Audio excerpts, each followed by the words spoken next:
Le final produit, c'est une victoire d'une athlète. Avant ça, tu as besoin d'être prêt. Alors vous avez les directeurs. S'ils n'ont pas fait le recherche pour l'étape et toute l'information pour le stage, la course, tu es déjà perdu. Alors déjà, les directeurs se sont hyper importants. À côté de ça, si le vélo ne marche pas, tu es déjà fini. C'est-à-dire qu'on les bichonne puisqu'on les entretient toute l'année. Donc déjà la première chose c'est quand le matériel arrive déjà de bien monter les vélos parce qu'un vélo bien monté vous êtes beaucoup moins embêté qu'un vélo qui est mal monté du départ. Ça c'est le b.a.-ba.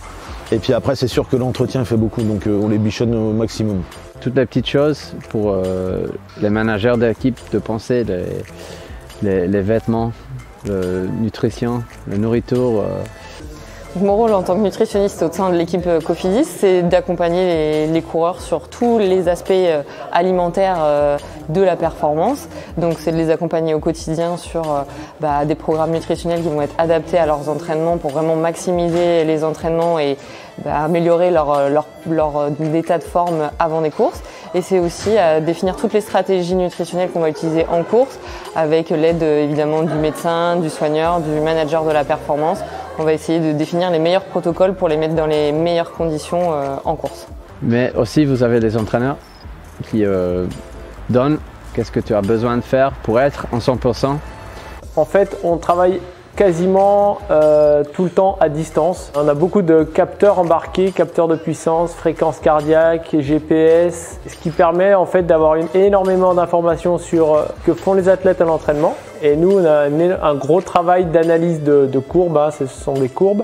On fait ce travail-là et on leur fait des feedbacks par rapport au fait s'ils ont bien réussi, moins bien réussi, des petits détails à changer sur ce qu'ils ont fait à l'entraînement.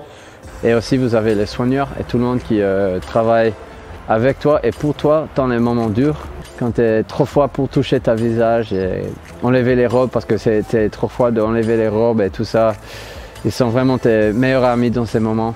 C'est vraiment avec les soigneurs, vous avez l'impression qu'ils sont d'une famille. Le métier d'assistant kiné ne se résume pas qu'à des soins lors d'une journée.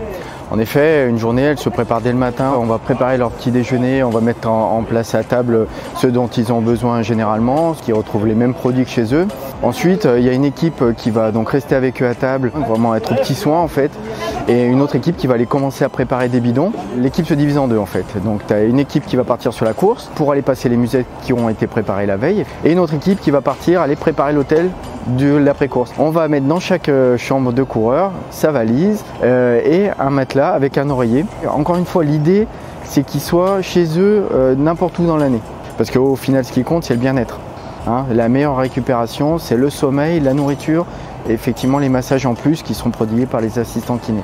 Finalement, vous avez aussi le média pour rencontre l'histoire de la jour.